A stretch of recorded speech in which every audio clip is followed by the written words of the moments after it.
और ये हमारे लिए तो गौरव का विषय होना चाहिए कि गत वर्ष अयोध्या में श्री राम जन्मभूमि में प्राण प्रतिष्ठा का भव्य आयोजन हुआ, उसको भी दुनिया ने देखा। पूरी दुनिया अयोध्या के प्रति लालायित थी। इस वर्ष महाकुंभ का आयोजन आया। महाकुंभ के आयोजन के साथ हमें जुड़ने का अवसर प्राप्त हुआ और महाकुंभ के साथ साथ अयोध्या को, काशी को नजदीक से देखने का भी अवसर आम जन को प्राप्त हुआ है। और मेरा मानना है कि ये दो महाआयोजन, अयोध्या में से राम जन्मभूमि पर रामलला का विराजमान होना, महाकुंभ का आयोजन या उत्तर प्रदेश की दृष्टि से और भारत की दृष्टि से, एक भारत श्रेष्ठ भारत की दृष्टि से जो प्रधानमंत्री जी का विजन है उसकी दृष्टि से ये मील के पत्थर साबित होने वाले हैं। भारत के लिए, भारत की आध्यात्मिक परंपरा के लिए और भारत की आर्थिकी के लिए भी ये महत्वपूर्ण आयोजन होने जा रहे हैं। और मेरा मानना है कि यह पूरे आयोजन के प्रति लोगों के मन में जो भाव आया है वह भाव राष्ट्रीय एकता को मजबूती प्रदान करने वाला भाव है। पूरे कुंभ में आपने देखा होगा जो आप कहते हैं भेदभाव हुआ है, किसके साथ भेदभाव हुआ है? वहां न जाति का भेद है, न क्षेत्र का भेद है, न मत और मजहब का भेद है, किसी भी प्रकार का भेदभाव नहीं किसी के प्रति, न अमीर गरीब का भेद है। सारे लोग एक घाट पर स्नान कर रहे हैं। इससे बड़ी एकात्मता का संदेश और क्या हो सकता है?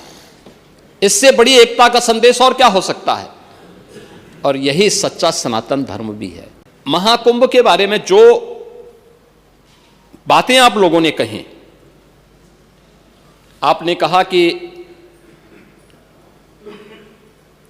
एक जाति विशेष को वहां जाने से रोका गया। किसी जाति को रोका नहीं गया था। हम लोगों ने तो कहा था जो सद्भावना से जाएगा वो सम्मान से कुंभ में जाए, लेकिन जो सद्भावना से नहीं दुर्भावना से जाएगा तो उसकी दुर्गति भी होगी जरूर, अगर उसने कुंभ में अव्यवस्था पैदा करने का प्रयास किया। हां, हमने आपकी तरह आस्था के साथ खिलवाड़ नहीं किया, समाजवादी पार्टी की तरह आस्था के साथ खिलवाड़ नहीं किया। आपके समय में मुख्यमंत्री को फुर्सत नहीं थी कि उस आयोजन को देख सकें, उसकी समीक्षा कर सकें, और इसलिए उन्होंने एक नॉन सनातनी को कुंभ का प्रभारी बनाया था। लेकिन यहां पर मैं स्वयं इसकी समीक्षा कर रहा था, लगातार कर रहा था और लगातार कर रहा हूं।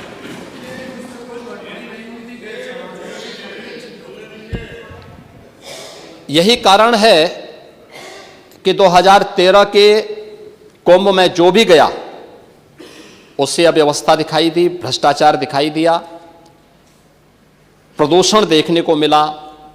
गंगा यमुना की, मां सरस्वती की त्रिवेणी में स्नान करने लायक जल नहीं था और मॉरिशस के प्रधानमंत्री उसके उदाहरण हैं जिन्होंने स्नान करने से ही इनकार कर दिया था।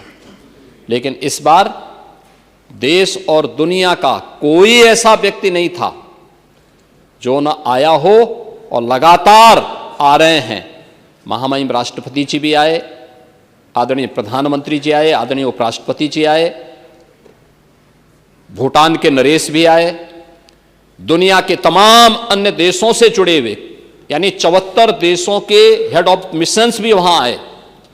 इन सब ने उस आयोजन में भागीदार बनकर के इस आयोजन को सफल बनाया और पहली बार उत्तर, दक्षिण, पूरब, पश्चिम सभी ने उस आयोजन का हिस्सा बनकर के 74 देशों के लोग जिस आयोजन में भागीदार बन रहे हो, कई देशों के मंत्री जिस आयोजन में हिस्सा बन रहे हो, क्या वो वैश्विक आयोजन नहीं है?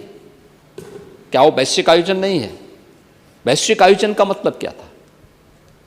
दुनिया आए, देखे, और जो आ रहा है अभिभूत होकर के जा रहा है।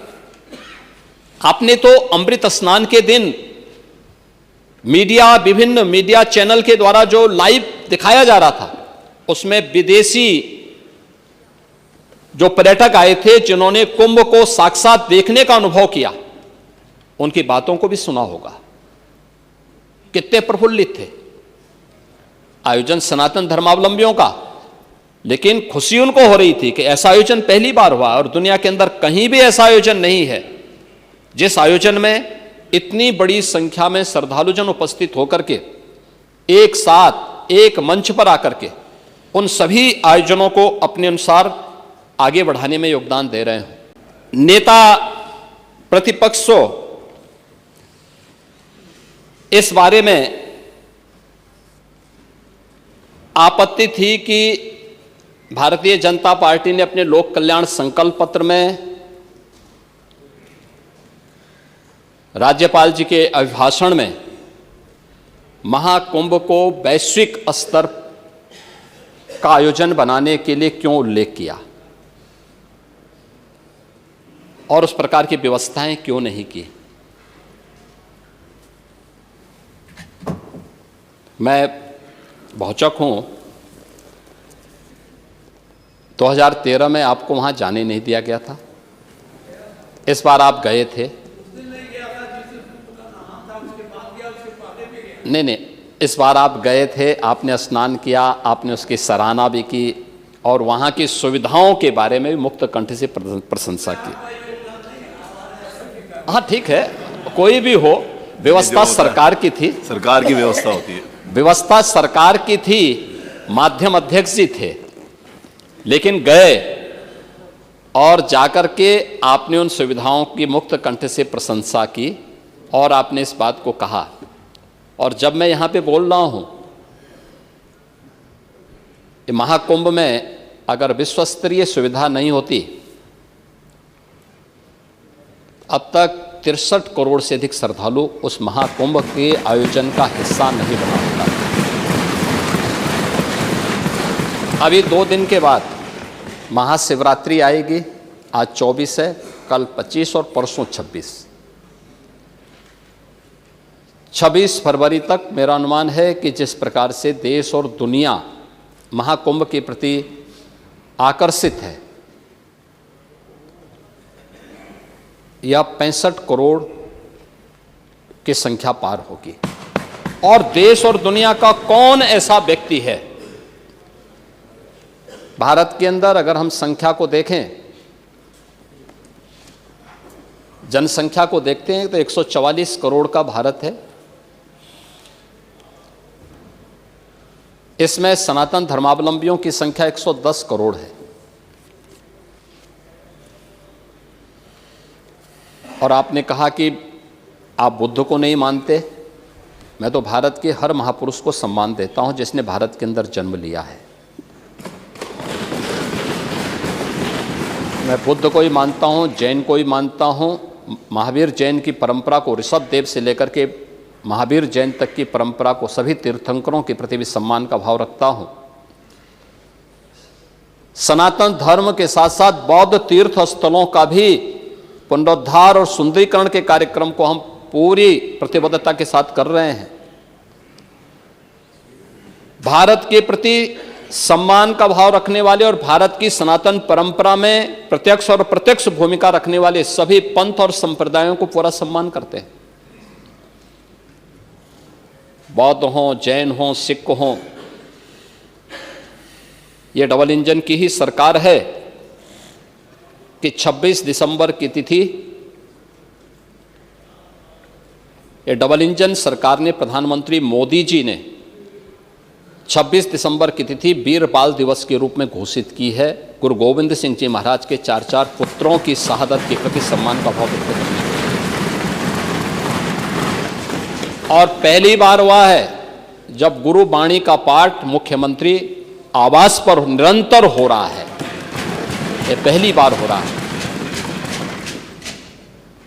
तो भगवान बुद्ध के प्रति भी हमारे मन में अथाह श्रद्धा है, सम्मान का भाव है।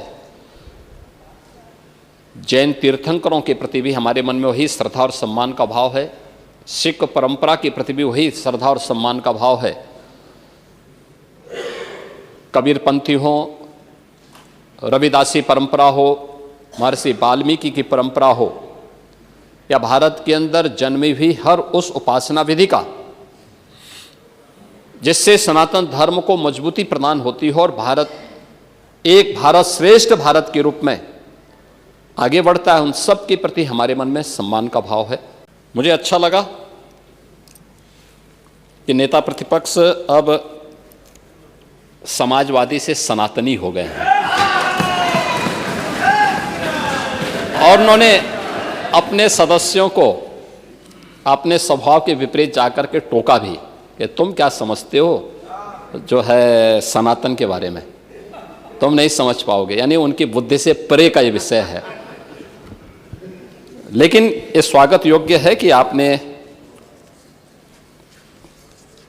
इस विषय को समझा है और इसको महत्व देकर के उसके प्रति सम्मान का भाव भी व्यक्त किया है। लेकिन मैं शुरुआत करना चाहूँगा मान्यवर अपने उन बातों से लेकर के जो हम लोगों ने पहले दिन यहाँ पर महामहिम राज्यपाल जी के भाषण के दौरान देखा था। जो दृश्य इस सदन में देखने को मिला था,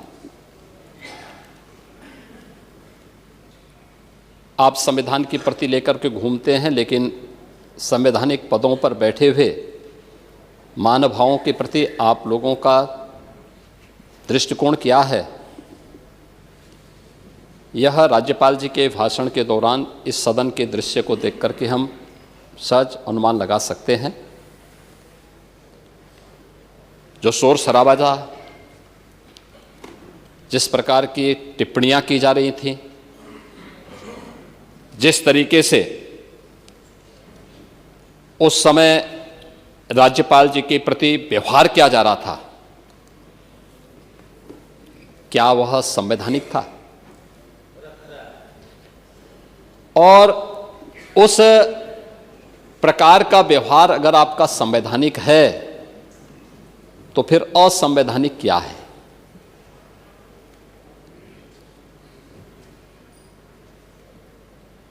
आप लोग भाषण बहुत देते हैं, लेकिन आप लोगों का जो वास्तविक आचरण है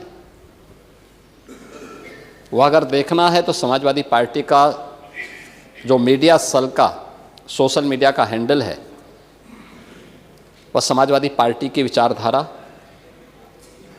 उनके आंतरिक शिष्टाचार, लोकतंत्र के प्रति उनके विचारों की अभिव्यक्ति का एक ऐसा माध्यम है जिस पे कोई भी स्वस्थ समाज स्वयं लज्जा महसूस करता है और दूसरों को आप उपदेश देते हैं।